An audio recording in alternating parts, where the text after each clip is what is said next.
Hello and welcome to another tractor video. This time it's a little Iseki TM3160. This is my father's mini tractor and we've got a cutting attachment. So I've been busy mowing the field. So it's quite a slopey, hilly terrain here. Luckily the big fields have been mowed by the neighbor for his hay, so that saves quite a bit of time, but we do still need to mow all of this which is not suitable for hay. Here we got the specifications. So I believe it's 105 centimeters cut. Does a good job. It's a blade system, whereas in Portugal I had chains. So back to the tractor. Father bought this one second hand. It's quite a lot newer than what I had. My Kubota B7001 was from the 70s, 80s. This one here is from 2012, so quite a bit newer. Personally, there are some things that are good, some things that I find annoying. So I preferred gear shifts to be here in the middle. Having it here at the back is a little getting used to. Also the handbrake, I like just a simple lever to block on the brake pedal. It's much easier. You press the brakes with your foot and it's released. Here you have to think about applying the handbrake and think about releasing it before you set off. PTO is really easy, engages smoothly. But the diff lock over there, haven't used that yet.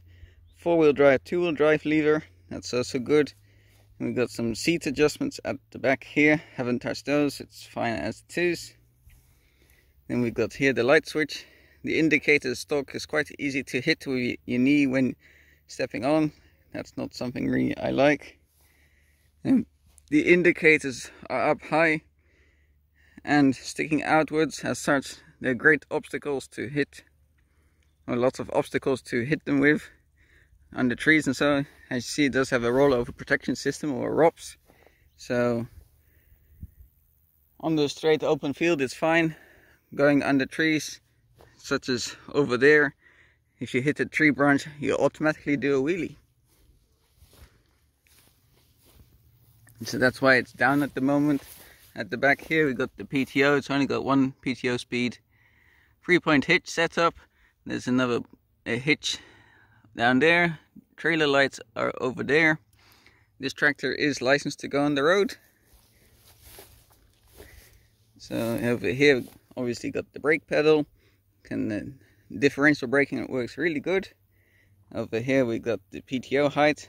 Personally I find that the PTO, or not the PTO height, the implement height, I find it responds a bit slow for my liking compared to the Kubota, where you pick it up and it happens instantly. You drop it down and it drops down. This is a foot throttle. This is your manual throttle, hazard indicator, ignition switch. So this tractor you turn off with the switch. There's no lever to pull. Yeah, also glowing. There is no glow indicator, so you only see that the lights go slightly dim to know that you're glowing. Overall, quality seems to be okay, other than being a bit plasticky here and here. The cracks. The older tractors are a lot more metal, so you don't really crack things. You bend them, but they don't crack. We've got some extra 50 kilos total weight at the front. It does help climbing hills. The lights are glass. We do have a mirror. I don't know why it's so down low, because when you move it out all you see is the grass. Whereas with the Kubota I did have a mirror come up high. You could actually see behind you. So I do have a dash here, fuel indicator, a speed indicator, not speed, RPM indicator, hour meter, and then all along here there are warning lights. They all go off, so that's fine. So the engine is 960 cc's, 3-cylinder diesel I believe. It puts out 16 horsepower, which is a bit disappointing. It's probably due to new emissions, I guess, considering my D850 was 850 cc's, rated at 18 horsepower. That's a Kubota. This one also has, I find, less torque at low RPM, as you can't engage the implement at low RPM, whereas the Kubota, it would pull no problem. The implement, obviously it does actually say to only engage the implement here at higher RPM. So overall it does get the job done. Of course, with mini tractor there are positives, negatives, but overall it seems to do well. I also used it to pull things out, pull fences out, and that's why the strap is here. It did that no problem, no slipping. It seems to grip really well. This front wheel drive system seems to work also really well. It's got a little storage space here at the back. Got my tripod here for filming. The oil fill is over there. Oh, and I forgot this lever. That's your high and low speed selector for the gearbox. Obviously got the steering wheel. And this is where you fill the diesel. So that is easy access. You don't need to lift the bonnet or the hood. Underneath we've got the engine. We've got to flip that off, but you need two hands to do that, so hold on. Alright, here's the engine. We've got a bit of build-up, so I need to get the blower out and blow that all off, obviously affecting cooling. Obviously you can see where the battery is, so it's in a perfect location, very easy access. Over here we've got the engine. It's looking a bit oily here at the top.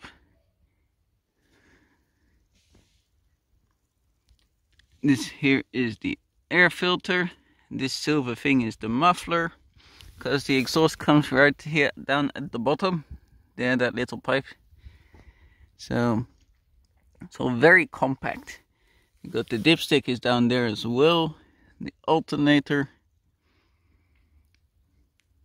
As you can see, there's not too much real space to work on things. The bonnet is limited because of that strap. You'd have to take that off, and I think you could flip it a bit further back, but ease of access there is not too much.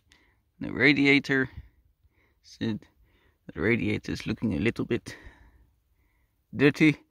It's not really the radiator itself, it's a wire mesh. So we got the first mesh grill over here, then we got the second mesh over there, and then the radiator. So there went some thought into making some mesh at least, so that's one good thing. Now we got to remove this little rod that clicks into there, and then just like the car bonnet, it clicks into place. So hopefully you found this introduction interesting or helpful. A little bit of explanation what each lever does, and we can start it up and do some brush cutting. Thanks for watching. I'll see you all in the next part.